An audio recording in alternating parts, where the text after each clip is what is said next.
Millions of people go to work every day in buildings that contain installed asbestos products. As long as asbestos fibers stay in place and are not released into the air, you face little or no risk. However, your risk of exposure to airborne asbestos fibers increases if your work area contains high-risk asbestos materials, such as sprayed-on insulation, you work near an asbestos construction or renovation area, or you're engaged in maintenance or custodial activities around installed asbestos. To protect you from such hazards on the job, the Occupational Safety and Health Administration, OSHA, has developed new federal standards for occupational exposure to asbestos.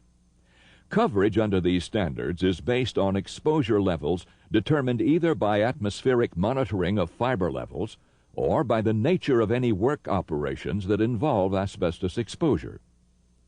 This program presents basic OSHA principles and work practices for controlling your exposure to airborne asbestos fibers. In it, we will discuss basic concepts, protective measures, exposure control programs, and emergency cleanup of fiber release episodes.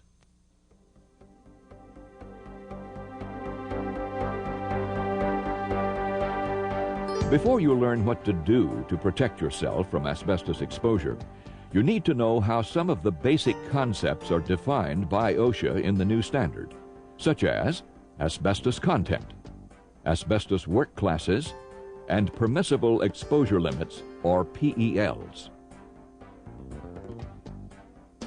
To standardize federal asbestos guidelines and prevent confusion, OSHA has adopted the existing limit for asbestos content in building materials established by the Environmental Protection Agency, the EPA.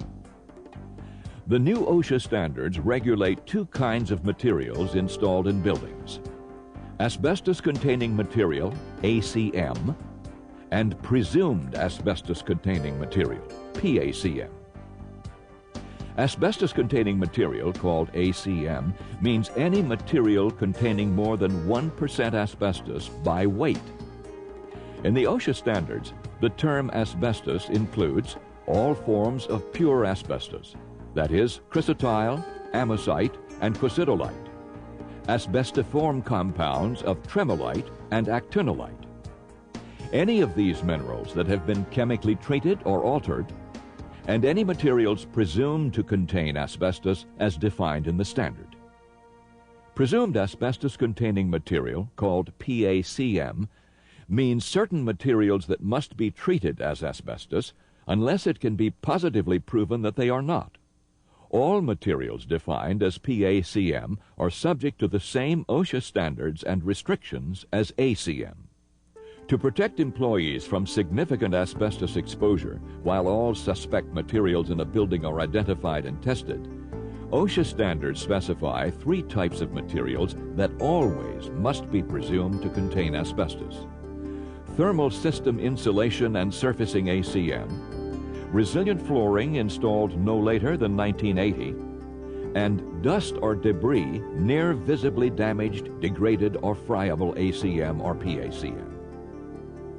Thermal system insulation, called TSI, and surfacing ACM are considered extremely high-risk materials because they are very friable, that is, powdery and easily damaged, resulting in higher airborne fiber levels than other ACM.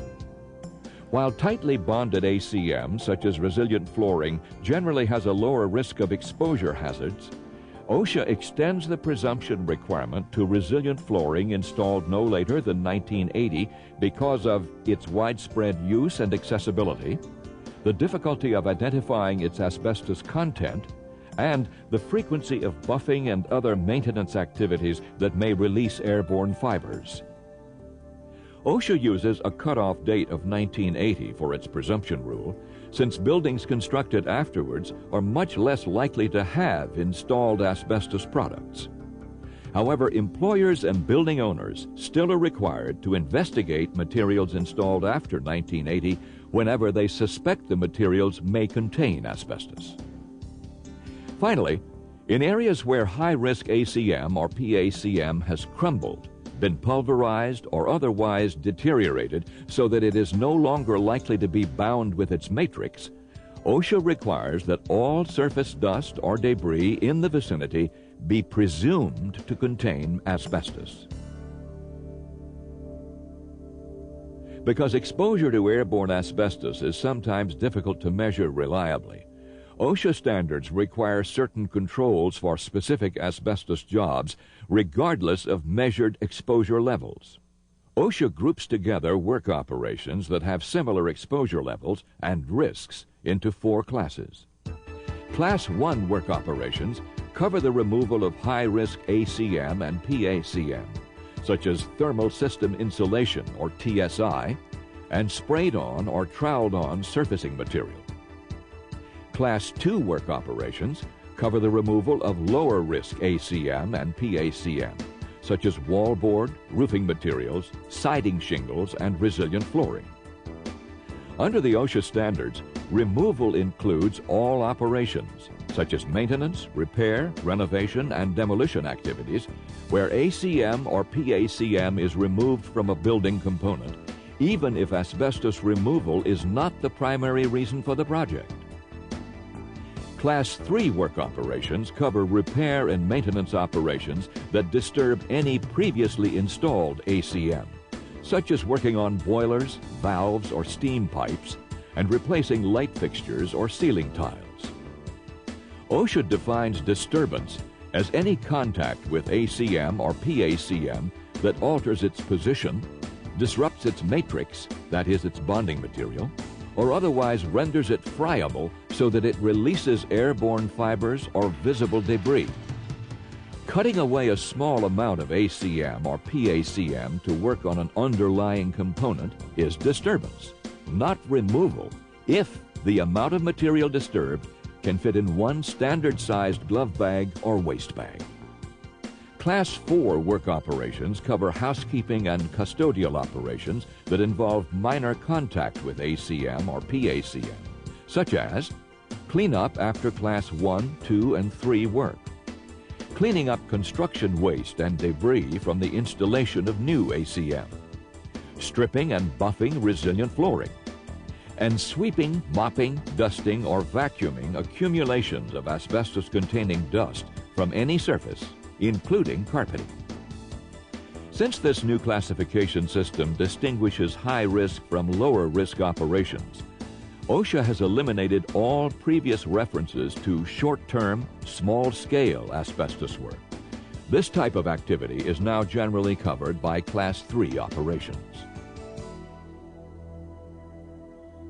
OSHA asbestos standards also contain permissible exposure limits, called PELs, that define the maximum allowable employee exposure to airborne asbestos fibers during any work activities.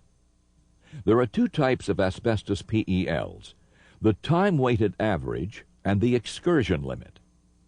The first PEL, the time-weighted average, also called the TWA, is based on the airborne concentration of asbestos fibers in the work area over a normal 8-hour shift.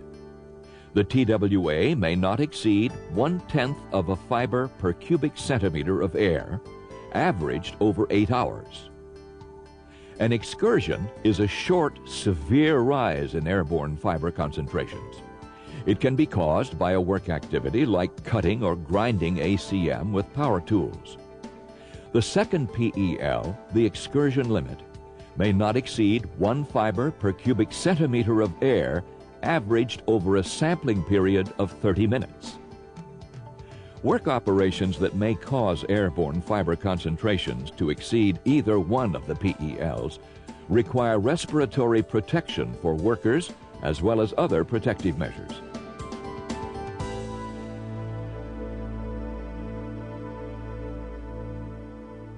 The OSHA standard covers specific protective measures, such as work practices and engineering controls, protective clothing and equipment, and regulated areas. Each asbestos work class has a specific set of work practices and engineering controls required by the OSHA standard. If an asbestos work operation does not clearly belong in a single class, you must comply with approved practices and controls for the more restrictive class. Before you are assigned to duties that may expose you to hazardous concentrations of airborne asbestos fibers, you will be trained in the specific practices and controls for that particular job. However, there are 3 basic practices and controls that are required at all times on any class of asbestos job: wet methods, high-efficiency particulate air-filtered vacuums, and prompt cleanup of all waste and debris containing ACM or PACM. OSHA standards also prescribe other protective measures, such as protective clothing and respiratory protection. On some asbestos jobs, you may be required to wear special clothing to protect your skin from large accumulations of asbestos dust or debris. Protective clothing may include coveralls or similar whole-body clothing, head coverings, gloves, and foot coverings. According to OSHA standards, approved respirators are required any time employees will be exposed above the TWA or excursion limit and in all emergency situations involving asbestos. Respirators are always required where Class 1 work is performed and may be required for any of the other 3 classes of work when work activities are performed in regulated areas. A regulated area is an OSHA control measure used to regulate asbestos work and to protect uninvolved employees from exposure to airborne asbestos. If your building contains an asbestos-regulated area, it's important for you to know how to reduce your risk of exposure. Establishment. Employers establish regulated areas for any work site where fiber concentrations may exceed either the time-weighted average or the excursion limit. But even when exposure levels are below the PELs, OSHA still requires regulated areas at all locations where Class 1, 2, and 3 asbestos work is performed, as well as in any adjoining areas where debris and waste from asbestos work accumulate. Demarcation. Regulated areas must be demarcated by a critical barrier, that is, 1 or more layers of plastic sealed over all openings into a work area, or another similarly placed physical barrier. This minimizes the number of persons within the work area and prevents airborne asbestos from migrating to any adjacent area.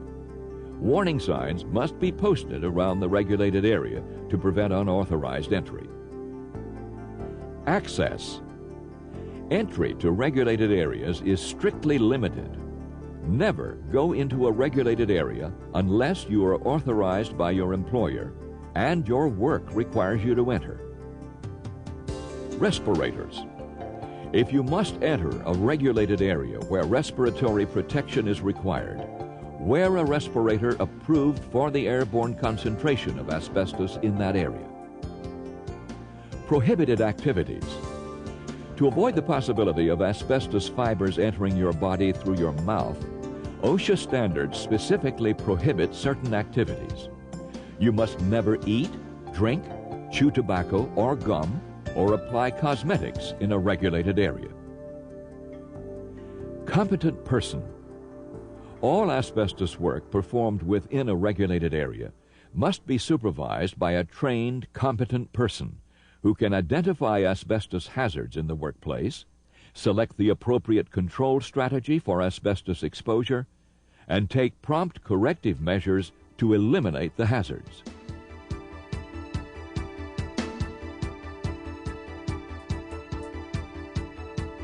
OSHA standards require certain employer programs to protect you from asbestos hazards.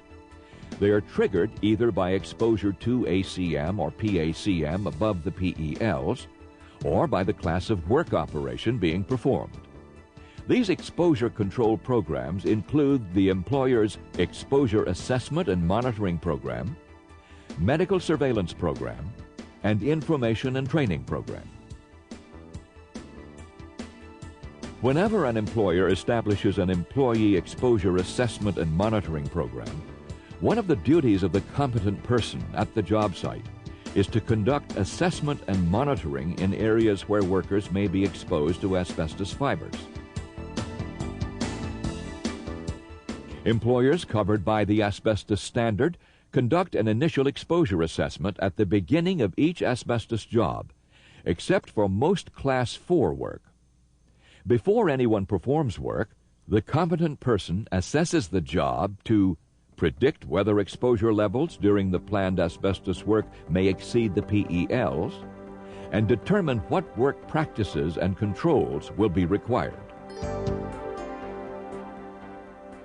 As long as the job goes on, the competent person conducts periodic atmospheric monitoring of the work site to determine airborne asbestos concentrations. The fiber concentrations of personal breathing zone air samples are measured periodically in regulated areas to make sure employees are not exposed above either the TWA or the excursion limit. If you work directly with asbestos, another measure to protect you from its hazards is your employer's medical surveillance program. Medical surveillance is used to monitor your physical condition and determine your actual exposure to asbestos. Your employer will provide medical exams periodically at no cost to you. To protect your privacy, these exams are strictly limited to asbestos-related conditions. If you're engaged in asbestos construction or shipyard work more than 30 days a year, your employer will place you in the medical surveillance program. If you work in general industry, the OSHA standard requires medical surveillance of all workers exposed above the TWA or excursion limit with no 30-day per year limitation.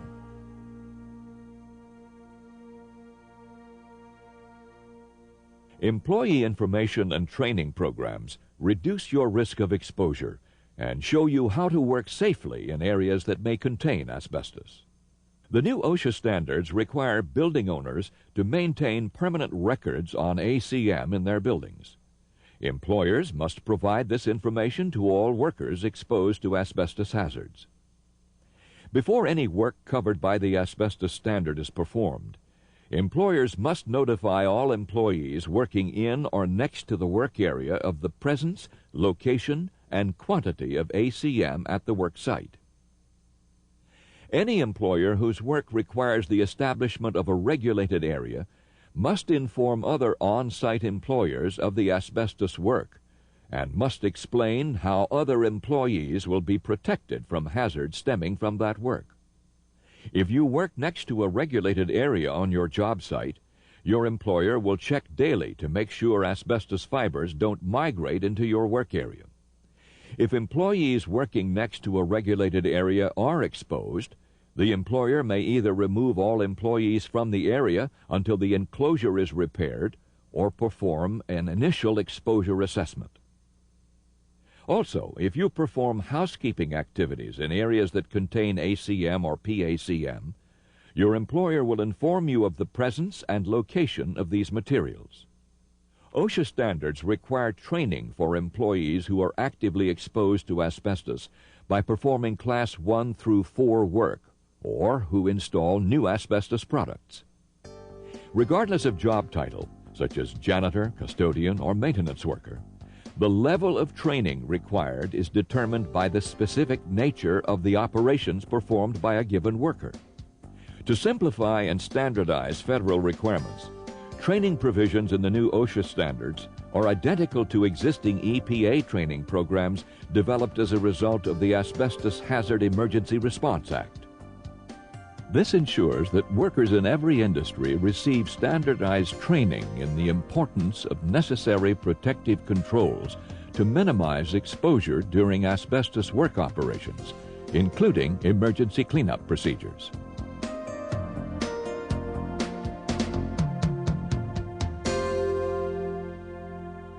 The proper response to a fiber release episode is to take appropriate actions to protect human health and the environment.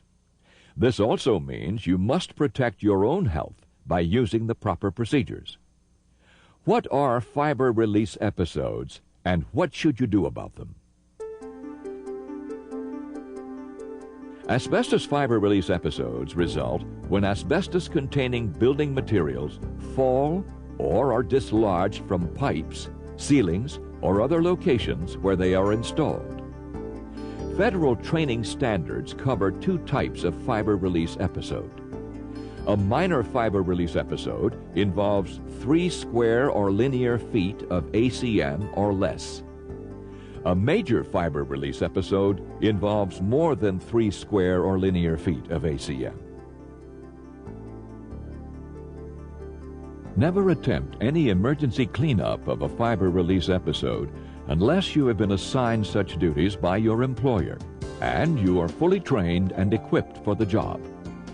To respond to a minor fiber release episode, you should first saturate the debris thoroughly using wet methods. Then clean the area and place the asbestos debris in a sealed, leak-tight container. Finally, you should repair the area of damaged ACM with asbestos-free spackling, plaster, cement, or insulation, or you may seal the damaged area with latex paint or an approved encapsulant. To respond to a major fiber release episode, first, restrict entry into the area and post signs to keep everyone else out. Then, shut off or temporarily modify the air handling system to prevent distribution of fibers to other areas of the building. After you have prevented the spread of airborne asbestos fibers, you may then proceed with the cleanup in a similar manner as you would for a minor release. However, for a major fiber release episode, the specific response actions required must be designed by an accredited person. Your employer is responsible for notifying you if you are at risk from exposure to asbestos and for taking certain steps to protect you. However, you have a responsibility to work with your employer to ensure compliance with OSHA and EPA standards. This program completes your basic introduction to asbestos awareness. Now, it's up to you. Work safely by staying smart about asbestos.